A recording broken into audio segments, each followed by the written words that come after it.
Sir, തിരുവനന്തപുരത്തെ തട്ടുകടകളിൽ നഗരസഭയുടെ മിന്നൽ പരിശോധന ഇന്നലെ ഉണ്ടായിരുന്നു. 42 കടകൾക്ക് നോട്ടീസ് കൊടുത്തു. 38 എണ്ണം അനധികൃതമായിട്ട് കച്ചവടം നടത്തുന്നവരെ പൂട്ടിച്ചു. അപ്പോൾ നമ്മൾ കഴിഞ്ഞ ആഴ്ചയാണെന്ന് തോന്നുന്നു നമ്മൾ ഈ ഒരു തട്ടുകടയെക്കുറിച്ചുള്ള ഒരു വാർത്ത നമ്മൾ പറഞ്ഞിരുന്നു ABC ചാനലിൽ. അതിനെ തുടർന്നായിരിക്കുമോ ഈ നടപടി? അല്ല, മേയർ രാജേഷ് ഈ ഇത്തരത്തിലുള്ള ഈ ജനോപകാരപ്രദമായിട്ടുള്ള വീഡിയോകളെല്ലാം ശ്രദ്ധിക്കുന്നു. നമ്മളോട് നേരിട്ട് പറഞ്ഞ കാര്യമാണ്. ഇത്തരത്തിലുള്ള രാഷ്ട്രീയം പിന്നെ അതെല്ലാം നോക്കാൻ അദ്ദേഹത്തിന് സമയം കിട്ടുന്നില്ല. പക്ഷെ ഇങ്ങനെയുള്ളത് വീഡിയോകൾ അവിടെ കോർപ്പറേഷൻ്റെ ഒരു VV രാജേഷിൻ്റെ ഒരു ടീം അത് പരിശോധിക്കുന്നുണ്ട്. എന്നിട്ട് അതിനനുസരിച്ച് അതിലിടപെടുകയും ചെയ്യുന്നുണ്ട്. അതിൻ്റെ ഭാഗമായിട്ടാണ് നമ്മൾ ചെയ്ത ഈ വീഡിയോയും അവരുടെ ശ്രദ്ധയിൽപ്പെട്ടതും ഇതിനകത്ത് സത്വര നടപടി എടുത്തത്. പ്രത്യേകം പറയുന്നുണ്ട് മേയറെ, വഴിവാണിഭത്തിനൊന്നും നമ്മൾ എതിരല്ല, ഈ തെരുവോര കച്ചവടത്തിനും എതിരല്ല. അങ്ങനെയുള്ള കച്ചവടക്കാർക്ക് പോലും പ്രധാനമന്ത്രിയുടെ വായ്പാ പദ്ധതി ഉണ്ടെന്ന്.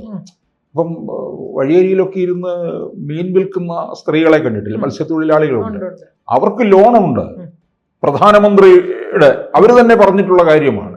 അപ്പൊ ഇതിൽ നിന്ന് മനസ്സിലാക്കാമല്ലോ ഇങ്ങനെയുള്ള വാണിഭത്തിനൊന്നും എതിരല്ല എന്നുള്ളത്.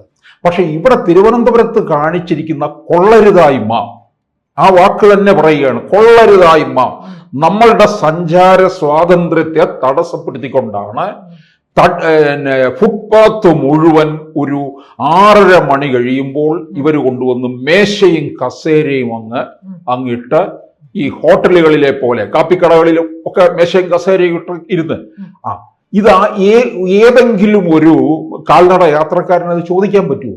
ഇത് മുഴുവൻ ഗുണ്ടകളാണെന്ന്. ജീവിക്കാൻ വരുന്നു എന്നൊക്കെ നമ്മളവിടെ പറയുന്നുണ്ടെങ്കിലും തെരുവ് ഗുണ്ടകളാണ് അവിടെ നടക്കുന്നത്.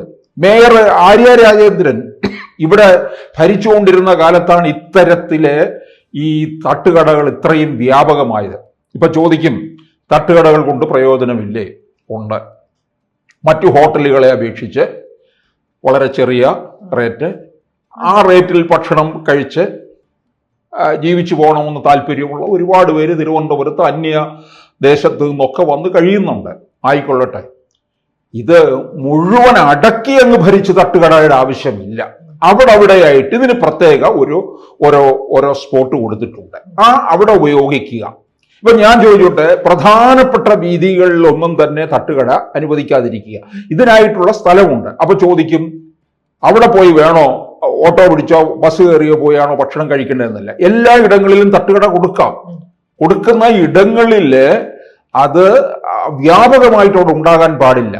തിരുവനന്തപുരത്തിന്റെ ഹൃദയഭാഗം തന്നെയാണ് കേശവദാസപുരം, പഴയ കട്ടച്ചക്കോണം എന്ന് പറയുന്ന സ്ഥലം, MG കോളേജിന്റെ മുൻവശം. അവിടെ റോഡിന്റെ ഇരുവശവും ഫുട്പാത്ത് ഈ തെരുവ് കച്ചവടക്കാരെ എടുത്തിരിക്കുകയാണെന്ന്. റോഡ് മുഴുവൻ അവിടെ പ്രത്യേക വാഷ് ബേസിനൊക്കെ താൽക്കാലികമായിട്ട് കൊണ്ടുവച്ചിരിക്കുന്നുണ്ട്. ഇതിലെ വെള്ളം മുഴുവൻ റോഡിലൂടെ ഒഴുകുന്നു. ഈ തട്ടുകടകൾ ഇത്രയും ഉണ്ടാകുമ്പോൾ റോഡിന്റെ സൈഡിൽ കൊണ്ടുവന്ന് അവിടോട്ട് തന്നെ വണ്ടിയും പാർക്ക് ചെയ്ത് അതിലിരുന്ന് ഭക്ഷണം കഴിക്കുന്നു. ഇങ്ങനെയൊക്കെയാണ്. പോലീസുകാരോ വേറൊരു വഴി കൂടെ പോകുന്നു. അവർക്ക് എന്തെങ്കിലുമൊക്കെ എത്തേണ്ടിടത്ത് ഈ തട്ടുകടക്കാര് എത്തിച്ചു കൊടുക്കുന്നുമുണ്ട്. പിന്നെ ഈ ഭക്ഷ്യസുരക്ഷയിൽ നിന്നൊക്കെ വരുന്ന ഇവർക്ക് ഇത്രയും കാലമായോ, ഈ രാജേഷ് വന്നതിന് ശേഷമാണോ? അല്ലല്ലോ തട്ടുകട ഉണ്ടായത്. അതിനു മുമ്പ് എന്താ ഇവരാരും ഇടപെടാതിരുന്നത്? ഈ ഭക്ഷ്യസുരക്ഷാക്കാരന്മാര് മൂക്കും മുട്ട ചെന്ന് അവിടെ നിന്ന് തിന്നും. എന്നിട്ട് ഓരോ പൊതിയും വാങ്ങിച്ച് വീട്ടിൽ കൊണ്ടുപോകുന്നവന്മാർ വരെ ഉണ്ട്. നമ്മുടെ ഇവിടെ തിരുവനന്തപുരത്തുള്ള ഈ തട്ടുകടകളുണ്ടല്ലോ, ഈ എണ്ണ പലഹാരങ്ങൾ ചുട്ട് തുറന്നല്ലേ വെച്ചിരിക്കുന്നത്. ഇനി അതുകൊണ്ട് നമ്മുടെ ഈ വാങ്ങിക്കഴിക്കുന്ന മനുഷ്യരിതാണ് ഇതിനകത്ത് ഇടപെടേണ്ടത്. അവിടെ ചോദ്യം ചെയ്യണം ഇവരെ. ഇത് മുഴുവൻ തുറന്നു വെച്ചിരിക്കുകയാണ്. ഇതിലൂടെ ഈ പുകപടലങ്ങളെ, പൊടിപടലങ്ങളെ ഇത് മുഴുവൻ കയറുകയാണ്. ഇതുണ്ടാക്കുന്ന ദോഷം വലുതല്ലേ? അപ്പൊ ഇവിടെ രാജേഷ് ഇക്കാര്യത്തിനകത്ത് ഒരു തകർപ്പൻ നീക്കം നടത്തി എന്നുള്ളതാണ്. ഇപ്പം നമ്മൾ നേരത്തെ കണ്ടതാണ്, രാജേഷ് അധികാരത്തിൽ വന്നതിന് ശേഷം ചാലയിലും തിരുവനന്തപുരം പാളയം മാർക്കറ്റിനകത്തുമുള്ള ഗുണ്ടാപിരിവ്, അനധികൃതമായിട്ടുള്ള കയ്യേറ്റം, നിർമ്മാണം, ഇതിനകത്തെല്ലാം ഇടപെട്ടു എന്നുള്ളതാണ്. ഇതാരുടെ കാലം? കഴിഞ്ഞ ഒരു 4 ദശകത്തിന് മുകളിലായി, അരനൂറ്റാണ്ടാകുന്ന CPM-ന്റെ ദുർഭരണത്തിന് കീഴിൽ, അവരുടെ തോന്നിവാസത്തിൽ, അവരുടെ അട്ടഹാസത്തില്, അഹങ്കാരത്തിൽ തിരുവനന്തപുരം നഗരം കൊണ്ടുപോയിക്കൊണ്ടിരിക്കുകയാണ്. ഇനിയും BV രാജേഷ് ഇടപെടേണ്ട ഒരു കാര്യം പറയാം. ഈ തട്ടുകടകൾ, കഴിഞ്ഞ ദിവസം യൂണിവേഴ്സിറ്റി കോളേജിന്റെ അവിടെ ഞാൻ കണ്ടത് ഇതാണ്. പിന്നെ കേരളത്തിന്റെ ഒരു വലിയ അഭിമാനകരമായിട്ടുള്ള ഒരു കോളേജാണ് തിരുവനന്തപുരം യൂണിവേഴ്സിറ്റി കോളേജ് എന്ന് പറയുന്നത് കേട്ടോ. ഇപ്പൊ നമുക്ക് യൂണിവേഴ്സിറ്റി കോളേജ് കാണാൻ വയ്യ. അതിനേക്കാൾ വലിയ ഉയരത്തിലാണ്, വലിയ പന്തലും ഒക്കെ ഇട്ട് അവിടെ ആൾക്കൂട്ടോ, അവിടെ മറ്റേ ഈ പിന്നെ എന്താണ് സെമിത്തേരിയലെ പോലെ ഈ ഇതിങ്ങനെ കത്തി എരിഞ്ഞുകൊണ്ടിരിക്കുകയാണ്. ശവമാണ് എന്ന് പറഞ്ഞാൽ മതി. അപ്പം ഇത് മുഴുവൻ വൈകുന്നേരം ഞാൻ ചോദിച്ചോട്ടെ, എത്രയോ വീട്ടുകാരുണ്ട് ഇങ്ങനെ ആഗ്രഹിക്കും, മനുഷ്യർ മറ്റ് ദേശത്ത് നിന്ന് വന്നിട്ടുള്ളവരൊക്കെ നമ്മുടെ നഗരത്തിൽ കാഴ്ചകളും കണ്ട് രാത്രിയിൽ ഒന്ന് സഞ്ചരിക്കണമെന്ന് വിചാരിച്ചാലുണ്ടല്ലോ, എവിടെ കൂടെ സഞ്ചരിക്കും പറ? ഫുട്പാത്ത് മുഴുവൻ ദോശക്കച്ചവടവും മറ്റേ വേറെ ഒരെണ്ണം ഉണ്ടല്ലോ, എന്തോ ഷവർമ്മയോ, ഷവർമ്മയാണത് അല്ലേ? എത്രയോ പേരെ കൊല്ലുന്ന അത് വിൽപ്പനയാണ്. അപ്പം ഏത് വഴി നടക്കും? റോഡിലൂടെ ഇറങ്ങി നടക്കും, വാഹനങ്ങൾ ചീറിപ്പായുകയല്ലേ. അപ്പൊ ഫുട്പാത്ത് വന്നിരിക്കുന്നതിന് വേണ്ടിയാണ്.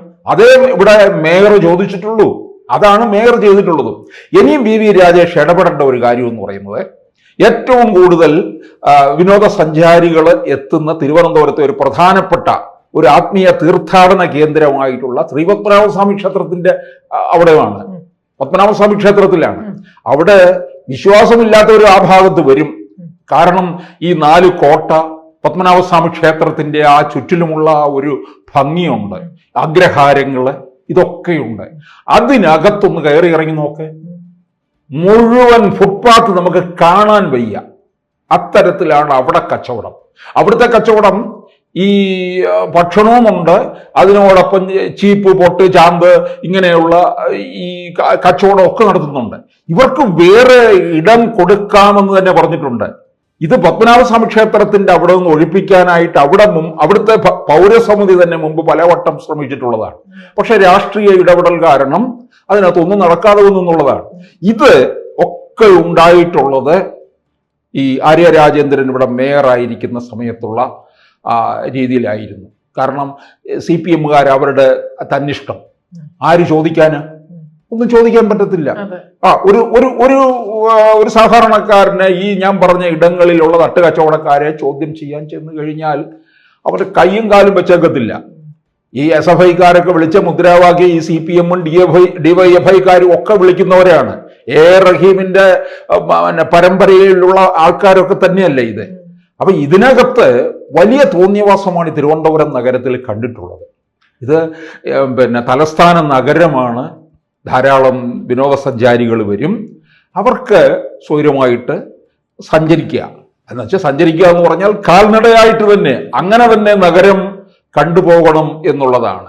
ഇപ്പൊ തന്റെ ഇതിനകത്ത് ഇടപെട്ടിട്ട് രാജേഷ് പറഞ്ഞിട്ടുണ്ട്, പുത്തരിക്കണ്ടം മൈതാനം ഇതിനു വേണ്ടി എന്നുവെച്ചാൽ എല്ലായിടത്തുമുള്ള തട്ടുകട മുഴുവൻ പുത്തരിക്കണ്ടത്തേക്ക് വരിക എന്നുള്ള അല്ല അർത്ഥം. തട്ടുകട കൊടുക്കും, ഓരോ ഇടങ്ങളിലും അതിന് വേണ്ടതായ സ്പേസ് ഉള്ളിടത്ത് തട്ടുകട കൊടുക്കും. അതിനോടൊപ്പം തന്നെ വേണ്ട തരത്തിലുള്ള പരിശോധനയും ഉണ്ടാകും. കാരണം അവിടെ നിൽക്കുന്ന പാചകക്കാരും എത്രത്തോളം ശുചിത്വം പാലിക്കുന്നുണ്ട്, ശുചിത്വമുള്ള ഭക്ഷണ രീതിയാണോ അവിടെയുള്ളത്, ഇതുമൊക്കെ തന്നെ പരിശോധിക്കുമെന്ന് പറയുന്നുണ്ട്. അപ്പോൾ എന്തായാലും നമ്മുടെ ഈ മിന്നൽ പരിശോധന അപ്പൊ ഇനി തുടരണം. രാജേഷ് പറഞ്ഞിട്ടുണ്ടല്ലോ, തിരുവനന്തപുരത്തിന്റെ മുഖച്ഛായ മാറ്റും. ഈ ഗുണ്ടായിസു ഇവിടെ റോഡിൽ ഇറങ്ങി നടക്കാൻ പറ്റാത്ത രീതിയിൽ കച്ചവടവും ചെയ്തല്ല പിന്നെ തിരുവനന്തപുരം നഗരം വളരേണ്ടത്. അത് വളരെ വൃത്തിയോടുകൂടി എല്ലാവർക്കും വരുന്നവർക്കൊക്കെ ഭക്ഷണമൊക്കെ വെളിയിൽ നിന്ന് കിട്ടണം. ആ തരത്തിൽ തന്നെ അതിനുള്ള സൗകര്യവും ഒരുക്കിക്കൊണ്ടായിരിക്കും രാജേഷ് മുമ്പോട്ട് പോകുന്നത്.